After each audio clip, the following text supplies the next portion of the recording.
जादुई पतीला। मुंगेरी लाल नाम का एक हलवाई था जो एक सेठ के यहाँ उनकी मिठाई की दुकान पर काम करता था।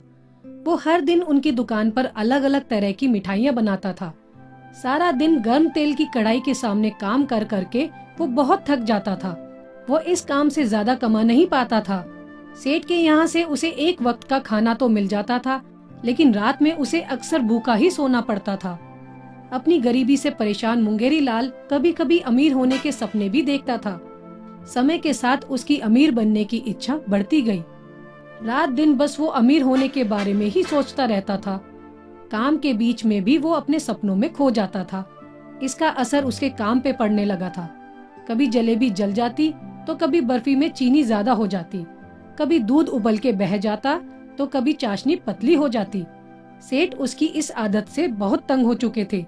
एक दिन तो हद ही हो गई। सपनों में खोया मुंगेरी लाल घी में गुजिया डालने की बजाय उसमें बनी बनाई बर्फी डाल रहा था। सेठ ने देखा तो उसके गुस्से का ठिकाना ना रहा। मुंगेरी लाल, ये क्या कर रहे हो तुम? ध्यान कहाँ है तुम्हारा? अरे गुजिया तलनी है, बर्फी नहीं।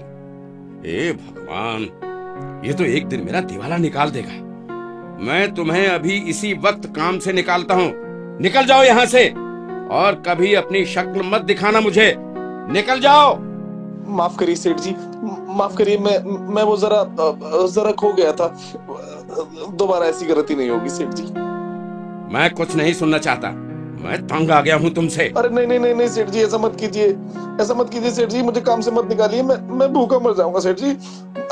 मुझे कोई और काम दे दीजिए सेठ जी, लेकिन काम से मत निकालिए सेठ जी। हाँ, एक मौका और। ये सुनकर सेठ ने उसे एक आखिरी मौका देने का फैसला किया। ठीक है, ये आखिरी मौका होगा मुंगेरी लाल, लेकिन तुम अब मिठाइयाँ नहीं बनाओगे। तुम्हें अब से बर्तन धोने का काम करना होगा। मैं अब तुम्हारे साथ कोई जोखिम नहीं उठा सकता हूँ। उस दिन से मुंगेरी लाल को बड़े बड़े बर्तन साफ करने के काम पे लगा दिया गया। हर दिन उसे बहुत सारे बर्तन साफ करने पड़ते थे। उसके सपने देखने की आदत कुछ कम हो गई थी, लेकिन वो अब भी कभी कभी अमीर बनने का सोचता रहता था। मुंगेरी लाल एक दिन अपना सारा काम खत्म करके अपने घर जाने को तैयार हो गया था। उसने साफ किए हुए बर्तन उनकी जगह पे रख दिए। बाकी के लोग भी अपना काम खत्म करके जा चुके थे। अचानक मुंगेरी लाल ने देखा कि नल के पास एक बड़ा सा पीतल का पतीला रखा हुआ था। अरे, ये पतीला यहाँ कैसे आया? मैंने तो अभी सारे बर्तन उनकी जगह पर रख दिए थे। उफ, शायद मैं फिर से सपना देखने लगा हूँ। उसने पतीले को बाकी बर्तनों के साथ रख दिया। वो जाने के लिए मुड़ा तो देखा कि पतीला फिर वहाँ आ गया। ये सोचकर कि वो दोबारा सपना देख रहा है, उसने दोबारा वो पतीला बाकी बर्तनों के साथ रख दिया, लेकिन पतीला फिर से वापस उसी जगह पे आ गया। उसे कुछ नहीं समझ आ रहा था। उसने खुद को सपने से जगाने के लिए 2-3 थप्पड़ मारे।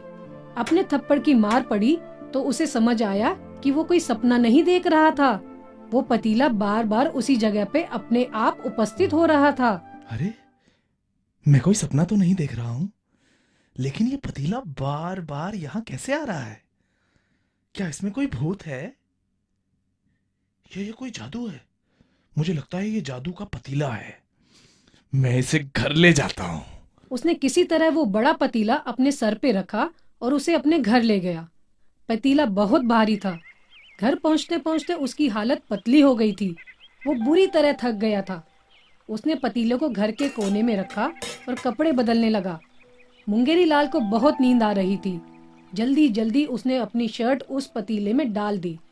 मुंगेरी लाल अपनी चारपाई पे लेट गया और उसे तुरंत नींद आ गई। अगली सुबह मुंगेरी लाल की आँख खुली तो उसने देखा कि वो पतीला कई सारी शर्ट से भरा हुआ था। वो जो देख रहा था उसे उस पर विश्वास नहीं हो रहा था। वो समझ गया था कि वो एक जादुई पतीला था। ये कैसे हो सकता है? ये सच में जादुई पतीला ही लगता है। कहीं मैं फिर से सपना तो नहीं देख रहा हूँ। मुझे इसका परीक्षण करना होगा। उसने एक बार पूरे होश हवास में उसका परीक्षण करने का सोचा। मुंगेरी लाल ने उस पतीले में अपना रुमाल डाला। वो इंतजार करने लगा, लेकिन कुछ नहीं हुआ। उसने कुछ देर और इंतजार किया और फिर निराश होकर काम पे जाने के लिए तैयार होने लगा। अरे कुछ नहीं होगा, मुझे काम पर जाना चाहिए। ये पतीला बेकार है, और अगर मैं समय पे काम पे नहीं पहुंचा तो सेठ जी मुझे बेकार बना देंगे, सच में। हाँ। तैयार होते होते 1 घंटा निकल गया। जैसे ही 1 घंटा खत्म हुआ, वो पतीला कई सारे रुमालों से भरने लगा। मुंगेरी लाल इस नजारे को आंख फाड़ कर देख रहा था। ये सब देखकर मुंगेरी लाल बहुत खुश हुआ। वो खुशी से नाचने लगा। उसकी समझ में आ गया था कि वो अब गरीब नहीं रहेगा। वाह वाह भगवान वाह, तुमने मेरी प्रार्थना सुन ली। ये पतीला मुझे देकर तुमने मेरी सारी चिंता मिटा दी। अब मैं अमीर हो सकता हूँ, बहुत अमीर। उस दिन वो काम पे नहीं गया। उसे भूख लग रही थी, लेकिन घर में खाने के लिए कुछ नहीं था। उसने पतीले का इस्तेमाल करने की सोची, लेकिन पतीले से कुछ पाने के लिए पहले उसमें कुछ डालना भी होगा। उसने पतीले में चावल का एक दाना डाला और घंटे भर में पतीला चावल से भर गया। उसने सारा चावल एक बोरे में भर दिया। इसी तरह उसने दाल, बेसन और कुछ और मसाले पतीले में डाल दिए। उसने ये सारा सामान अलग अलग बोरों में भर दिया। उस दिन उसने पेट भर के स्वादिष्ट खाना बनाया और खाया। कुछ ही दिनों में उसने अपना सारा घर धान, मसालों और कई सारी चीजों से भर लिया। उन्हें बेचकर उसने काफी पैसे कमाए। अब उसे सेठ के यहाँ काम करने की जरूरत नहीं थी। अब उसके खुद के पास एक नौकर सुबह और शाम खाना बनाने आता था। कुछ ही दिन में उसने बड़ा घर बना लिया और अब वह आराम से रहने लगा। कुछ महीने बीत गए। वो धान और अनाज बेचकर अपना जीवन चला रहा था।